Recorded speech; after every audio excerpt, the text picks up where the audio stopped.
Prologue, A Letter That Could End the World, 1939.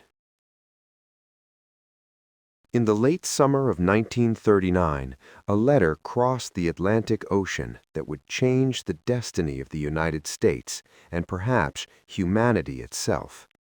It was signed by Albert Einstein, but Einstein did not write it alone. Behind the letter stood a Hungarian physicist named Leo Szilard, a man haunted by a terrifying possibility that Nazi Germany could unlock the power hidden inside the atom. The letter was addressed to Franklin D. Roosevelt, President of the United States. Its warning was simple. Germany might be building a bomb more powerful than anything the world had ever seen.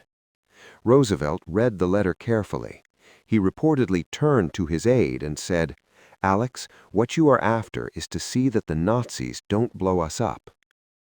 Within weeks, a chain reaction began, not in uranium, but in American policy.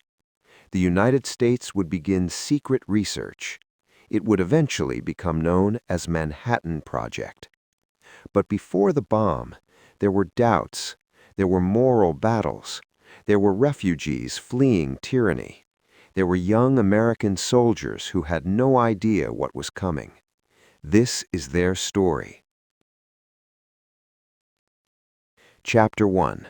Refugees of Genius. In the 1930s, Europe was collapsing into darkness. Adolf Hitler had risen to power in Germany. Jewish scientists were dismissed from universities. Laboratories were emptied. Books were burned. Among those forced to flee were some of the greatest minds of the 20th century. One of them was Enrico Fermi. Fermi was not Jewish, but his wife was. When he won the Nobel Prize in 1938, he used the ceremony in Stockholm as an opportunity to escape fascist Italy. Instead of returning home, the Fermis sailed directly to America. They arrived in New York Harbor like millions of immigrants before them, but unlike most, Fermi carried knowledge that could unlock the nucleus of the atom. Another refugee was Edward Teller, brilliant and intense, with a mind already imagining weapons beyond imagination.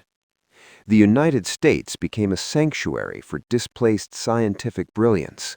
American universities, Columbia, Princeton, Berkeley, filled with accents from Budapest, Berlin, Rome. And America, perhaps unknowingly, was assembling the most powerful scientific team in human history. Chapter 2. The Birth of a Secret City. In the 1940s, the United States had officially entered World War II after the attack on Pearl Harbor. The country mobilized at a scale never before seen. But hidden within that mobilization was something extraordinary. The U.S. Army appointed a hard-driving engineer named Leslie Groves to lead the atomic bomb project. Groves was not a scientist. He was practical, impatient, and ruthless with deadlines. He chose a remote mesa in New Mexico as the primary research site. It would become Los Alamos. There, in total secrecy, thousands of scientists, engineers, and military personnel moved into what was essentially a fenced-off town that did not officially exist. Mail was censored. Conversations were monitored. Even spouses often did not know what their partners were building. At the scientific helm stood a theoretical physicist with piercing eyes and poetic intensity, J. Robert Oppenheimer. He was brilliant, charismatic, complicated. Oppenheimer gathered the greatest scientific minds of his time, including Fermi, Teller, and dozens more, and set them on a single mission: beat Hitler to the bomb. The physics was uncertain. Could a chain reaction sustain itself? Could uranium-235 be separated in sufficient quantities? Could plutonium even work? In Chicago, beneath the stands of Stagg Field, Enrico Fermi constructed a crude nuclear reactor, a pile of graphite blocks and uranium bricks. On December 2, 1942, it worked. Humanity achieved the first controlled nuclear chain reaction. The coded message sent to Washington read, "The Italian navigator has landed in the New World." The race accelerated. Massive secret facilities were built in Oak Ridge, Hanford Site, Los Alamos. At its peak, the Manhattan Project employed over 130,000 Americans. Most had no idea what they were producing. Some thought it was a new type of artillery. Others believed it was fuel research. Only a few understood the true magnitude. Chapter 4. The Moral Divide. By 1944, intelligence suggested Germany's atomic program had stalled. The fear that had launched the project began to fade. But the bomb was nearly complete. Now a new question emerged. Should it be used? Some scientists, including Szilard, feared unleashing a weapon that could destroy cities in a single flash. Others argued that ending the war quickly would save American lives. Oppenheimer stood between worlds, science and politics. He later recalled a line from the Bhagavad Gita, "Now I am become death, the destroyer of worlds." But that moment had not yet come. Chapter 5. Trinity. July 16, 1945. In the New Mexico desert, before dawn. The device, nicknamed the Gadget, stood atop a steel tower. Scientists placed bets on whether it would ignite the atmosphere. At 5:29 a.m., the desert turned brighter than the sun. The shock wave arrived seconds later. Witnesses described it as the birth of a new age. The Trinity Test was successful. America possessed the atomic bomb. Chapter 6. Decision. Germany had surrendered in May 1945, but Japan continued fighting. President Roosevelt had died. The new president was Harry Truman. He faced a terrible choice: invasion of Japan, potentially hundreds of thousands of American casualties; demonstration of the bomb, direct military use. On August 6, 1945, the B-29 bomber Enola Gay released Little Boy over Hiroshima. 3 days later, Fat Man fell on Nagasaki. The world would never be the same. Epilogue. The Cold War begins. The bomb ended World War II, but it began something else. The Cold War, the arms race, the hydrogen bomb. Scientists who once celebrated discovery now feared what they had unleashed. Oppenheimer would later face political persecution during the Red Scare. Edward Teller would push for even more powerful weapons. America had won the race, but humanity had entered the nuclear age. Chapter 7. A New Enemy. In August 1945, celebrations erupted across American cities. The scientists of the Manhattan Project did not celebrate for long. The war was over, but the monopoly would not last. The United States had demonstrated overwhelming power at Hiroshima and Nagasaki, yet American intelligence officers already feared the inevitable. The Soviet Union would build its own atomic bomb. The alliance forged during World War II was dissolving. Joseph Stalin had not been surprised when President Harry S. Truman hinted at a new weapon at the Potsdam Conference. Soviet spies had infiltrated the American program. Among them was a young physicist named Klaus Fuchs. The nuclear age had begun not in unity, but in secrecy. Chapter 8. The Spy Who Changed the Balance. Klaus Fuchs was quiet, precise, brilliant. A refugee from Nazi Germany, he had joined the British scientific mission that integrated into the Manhattan Project at Los Alamos. What his American colleagues did not know was that Fuchs believed the bomb should not belong to one nation alone. He passed classified information, detailed theoretical work on plutonium implosion and early thermonuclear concepts to Soviet intelligence. On August 29, 1949, at a remote test site in Kazakhstan, the Soviet Union detonated its first atomic bomb. The U.S. code name for the shock was simple: Joe 1. America's monopoly was gone. The Cold War had turned nuclear. Chapter 10. Super, the Hydrogen Dream. Even before the Soviet test, one scientist had already imagined something far more powerful. Edward Teller was not satisfied with the atomic bomb. He envisioned a super, a weapon powered not by fission, splitting atoms, but by fusion, joining them, the same force that fuels the sun. It would not destroy a city. It could destroy a region. Many scientists resisted the idea. Among them was J. Robert Oppenheimer, who had become chairman of the General Advisory Committee to the Atomic Energy Commission. Oppenheimer believed building the hydrogen bomb would escalate an uncontrollable arms race. In 1950, after the Soviet test, President Truman faced immense pressure. The American public was stunned. Congress demanded action. In January 1950, Truman announced, "We will continue to develop all forms of atomic weapons." The hydrogen bomb program was approved. Chapter 11.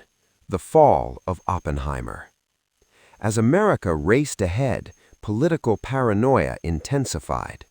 The early 1950s were the era of anti-communist fear, led by figures like Joseph McCarthy.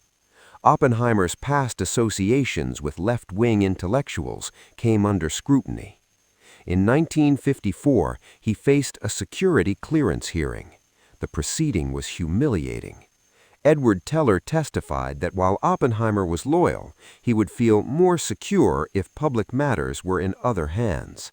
The government revoked Oppenheimer's clearance. The father of the atomic bomb was exiled from the inner circle of power. For many scientists, it was a warning. Dissent could end your career.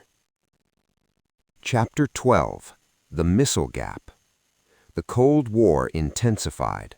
In 1957, the Soviet Union launched Sputnik 1 into orbit.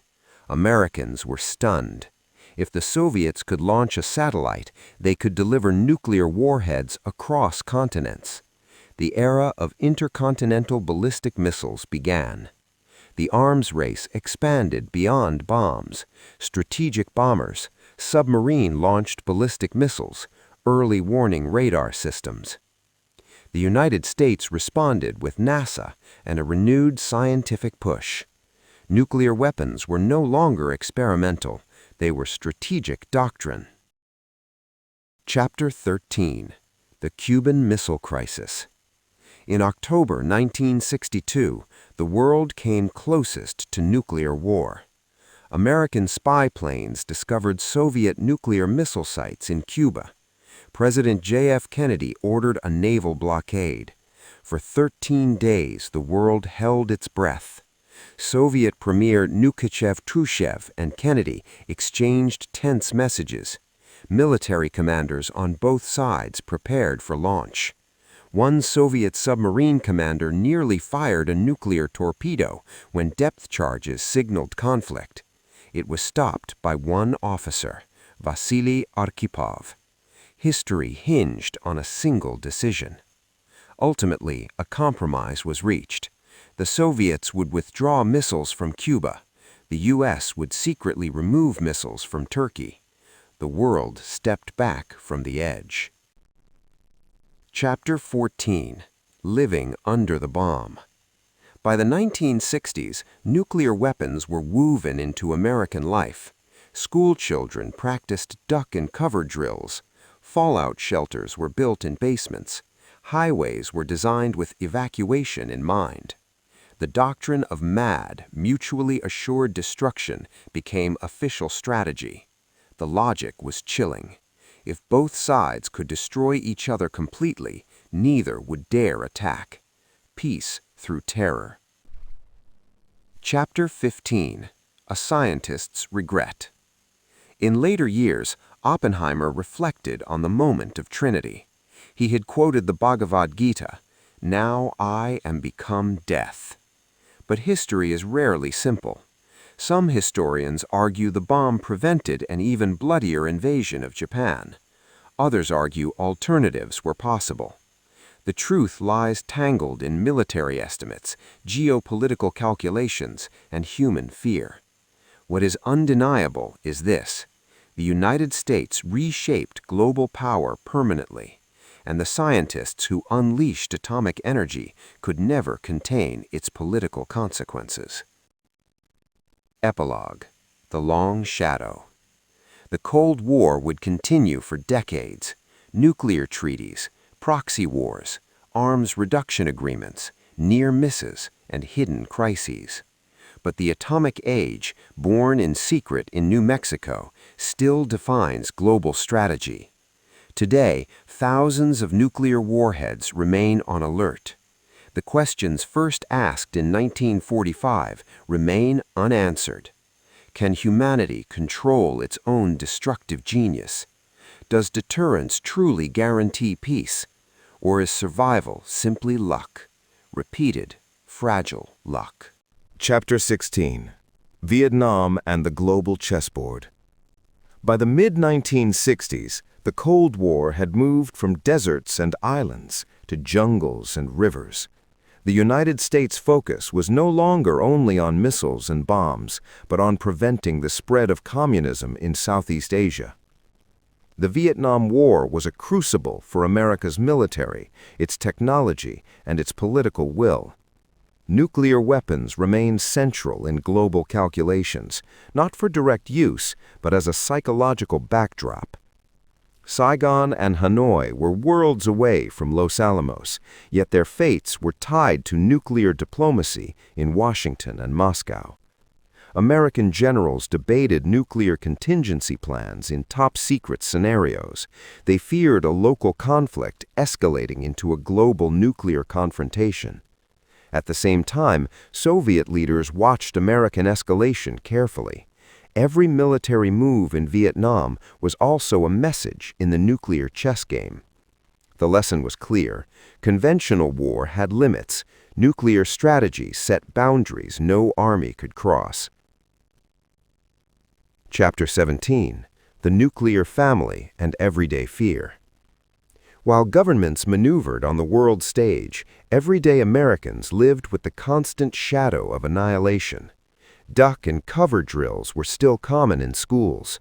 Fallout shelters were stocked with food and water, often in basements or under school gyms. The Atomic Energy Commission distributed pamphlets with titles like Survival Under Atomic Attack, Your Family Fallout Shelter Handbook. Cities designed emergency evacuation routes. Families practiced timed escapes. The nuclear era penetrated American culture deeply. Movies, literature, and television depicted both fear and fascination. Children grew up reading about H-bombs, mushroom clouds, and the strange concept of mutually assured destruction, MAD. Stanislaw Ulam later reflected that the public's fear was both a tool of deterrence and a symptom of living in a society holding the ultimate power to destroy itself. Chapter 18. The Cuban Missile Crisis Revisited. The events of 1962 left a permanent mark on the world.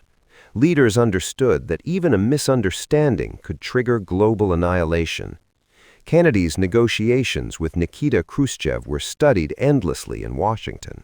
Every line, pause, and gesture analyzed for lessons in crisis management. American military planners created scenarios where nuclear weapons could be deployed within hours.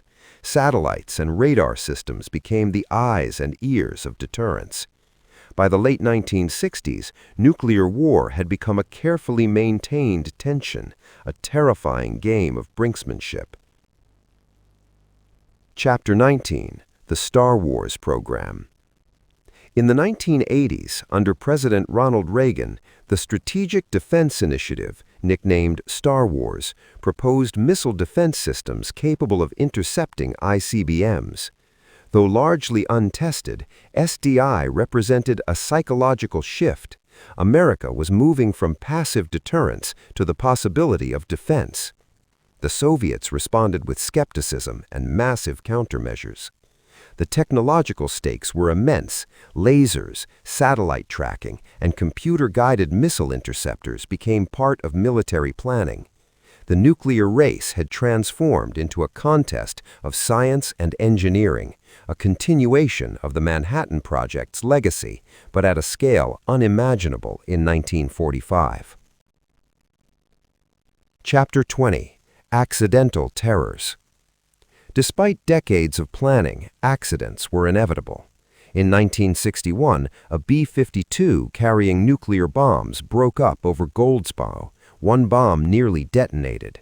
In 1966, another B-52 crash in Palomares spread radioactive material over a small town.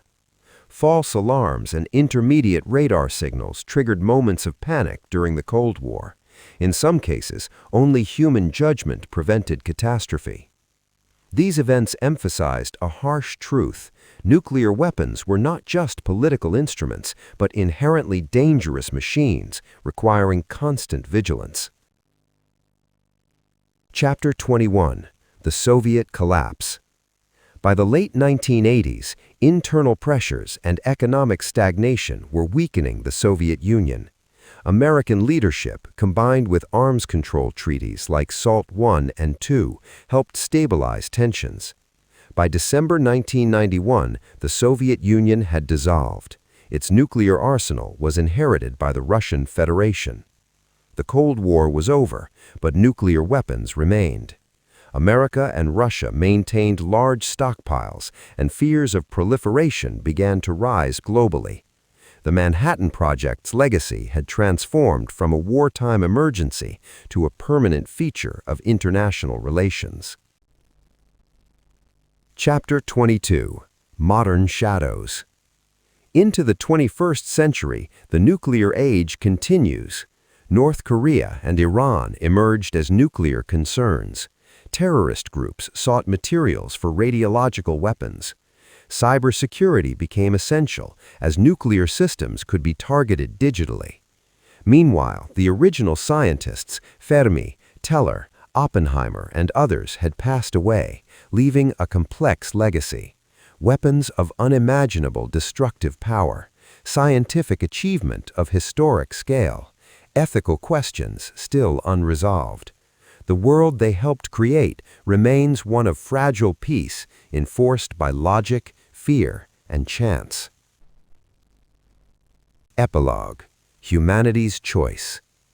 The story of the atomic bomb is the story of humanity's reach exceeding its grasp. From refugees fleeing fascism to generals and presidents shaping policy, from scientists wrestling with conscience to ordinary citizens practicing drills, the nuclear age is a story of ingenuity and danger intertwined. The questions remain as urgent as they were in 1945. Can human civilization survive the powers it has unlocked? Is deterrence enough to prevent catastrophe? Can science and ethics coexist when stakes are global annihilation? The Manhattan Project was the beginning, not the end. Humanity's journey with nuclear weapons continues, a shadow of fire beyond the sun, a testament to both genius and folly. Chapter 23: The New Proliferation. After the Cold War, the global nuclear landscape shifted dramatically. While the U.S. and Russia maintained vast arsenals, new players emerged. Nations without a history of nuclear development began seeking the ultimate strategic deterrent. North Korea accelerated its program under Kim Il-sung and later Kim Jong-il. By the early 2000s, it became a focal point of global concern. Iran pursued uranium enrichment under the guise of civilian energy programs, sparking international negotiations and sanctions. The lessons of the Manhattan Project echoed. Knowledge, once discovered, is nearly impossible to contain. Small nations, rogue actors, and shadow networks could now access technologies that had once been limited to the US, the USSR, and a handful of Western allies. Chapter 24: The Ghosts of Secrecy. Secrecy remained a cornerstone of nuclear strategy. Declassified documents revealed decades later how far governments would go to protect knowledge. Covert operations to sabotage nuclear development in other nations, espionage networks operating across continents, cyber intrusions targeting sensitive nuclear infrastructure. The intelligence world became the silent battlefield, with spies like Klaus Fuchs in the Manhattan Project's time being replaced by digital infiltrators, leaving traces only in server logs. The risks were no longer purely military, they were political, technological, and moral. Chapter 25: Terror in the Age of Nukes. The 21st century introduced a new dimension of danger: non-state actors. Groups seeking mass destruction could attempt to acquire fissile material or construct improvised nuclear devices. The concept of nuclear terrorism became a focus of international security. Governments invested billions in detection, monitoring, and prevention. At the same time, the world grappled with the moral implications of stockpiling weapons powerful enough to erase entire cities. The questions first asked at Los Alamos persisted. Should knowledge exist if its potential use could be catastrophic? Could governments ever truly control the consequences of scientific discovery? Chapter 26: Modern Treaties and Diplomacy. Efforts to manage nuclear weapons globally intensified. The Non-Proliferation Treaty, NPT, sought to prevent the spread of nuclear weapons and promote disarmament. Strategic arms reduction agreements, START 1, 2, and New START, aimed to cap and reduce arsenals. International inspections and monitoring by the International Atomic Energy Agency, IAEA, became standard practice. Diplomacy replaced some of the old brinksmanship, but enforcement remained fragile. The nuclear arsenal remained a double-edged sword, a symbol of security and a reminder of existential risk. Chapter 27: Accidents, Close Calls, and Near Disasters. Even in the modern era, nuclear weapons were never entirely safe. 1980s, computer glitches and human error triggered false alarms in both US and Soviet systems. 1995, the Norwegian rocket incident nearly caused a nuclear response when Russian radar misidentified a scientific rocket as a potential US attack. Each event reinforced a chilling reality. The Manhattan Project's inventions had permanently altered the stakes of human error. The margin for miscalculation was slim, yet the consequences were catastrophic. Chapter 28: The Ethical Debate Continues. Ethical questions grew more complex in the 21st century. Should nuclear energy be expanded despite the potential for weaponization? Can international oversight prevent proliferation? Is the doctrine of deterrence morally defensible when the weapons involved are capable of erasing humanity? Scientists, ethicists, and policymakers often find themselves in uneasy compromise. The debates echo those of J. Robert Oppenheimer and Edward Teller decades earlier. Responsibility, progress, and the potential for catastrophe are intertwined. Chapter 30: Technology and the Digital Age. Modern technology has transformed the nuclear landscape. Cybersecurity now governs launch systems. Artificial intelligence and satellite surveillance guide threat assessment. Global communications make information both more accessible and more dangerous. Yet the fundamental paradox remains. The power to destroy persists, even if detection and control are more sophisticated. Chapter 30. Humanity at the Edge. As the story enters the present day, the shadow of the Manhattan Project looms over all modern geopolitics. The United States, Russia, China, and emerging nuclear states maintain their arsenals. Negotiations, treaties, and oversight attempt to prevent catastrophe, but the weapons themselves are reminders that human genius can outpace human foresight. Every missile silo, every warhead, and every decision echoes the work done in secret in New Mexico decades ago. The atomic age has become the nuclear age, and humanity remains a reluctant steward of unimaginable power. Epilogue: Fire in the Hands of Men. From Einstein's warning letter to Roosevelt, to Trinity, to the Cuban Missile Crisis, to the modern world of digital warfare and global surveillance, the story of nuclear weapons is a human story. It is a story of curiosity, ingenuity, fear, politics, morality, and chance. It is also a story that continues to be written. The Manhattan Project may have ended, but the questions it posed are eternal. Can humans wield knowledge without destroying themselves? Can fear be a guarantor of peace? Or is survival simply the result of luck and caution, repeated for generations? The fire has been unleashed. The shadow endures. Chapter 31. The Modern Nuclear Landscape. By the 21st century, the nuclear landscape had grown both more complex and more precarious. While the United States and Russia maintained their massive arsenals, newer nuclear states had emerged, including India, Pakistan, and North Korea. Each carried its own strategic concerns, regional conflicts, and uncertainties. Meanwhile, international treaties like the Non-Proliferation Treaty, or NPT, worked to limit the spread, but enforcement remained difficult.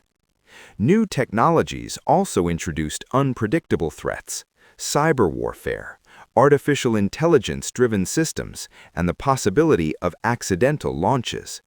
The stakes remained high, echoing the very first fears of 1939.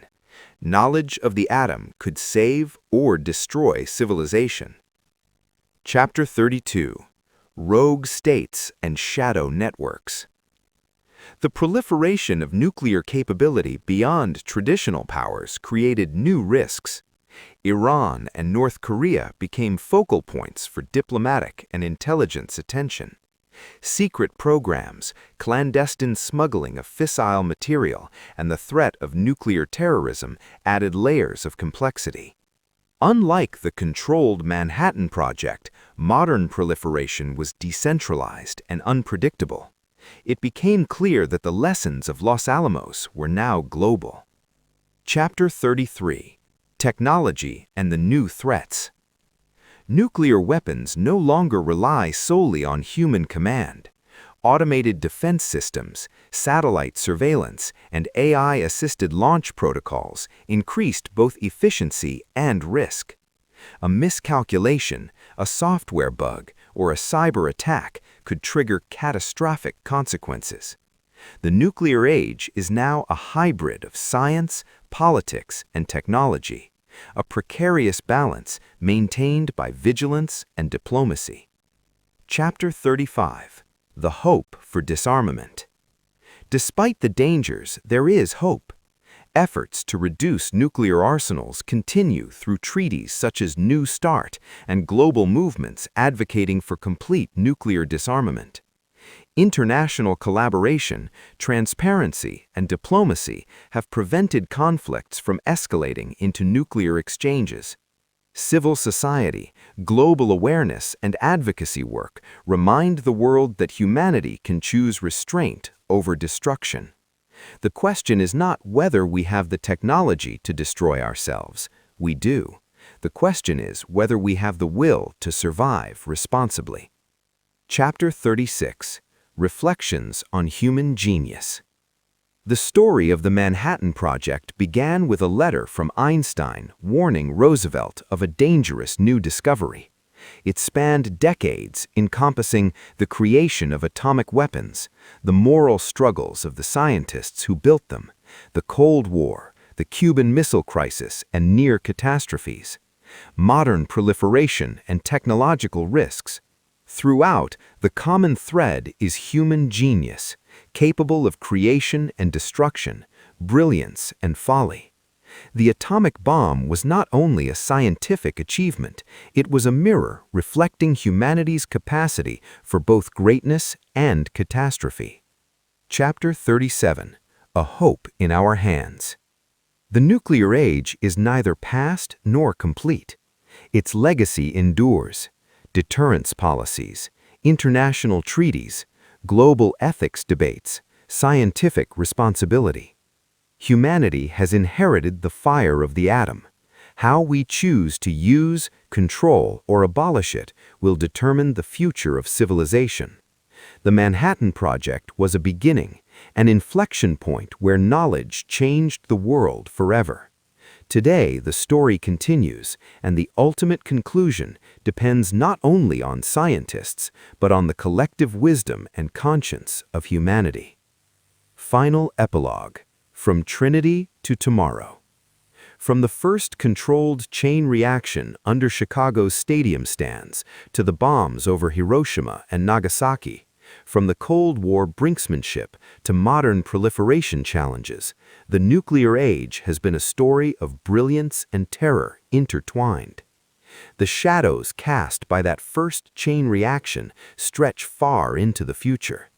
It is a story of power, fear, and responsibility, a reminder that human ingenuity can create wonders and horrors alike. And as long as humanity holds the knowledge of the atom, it will remain a story that we all share.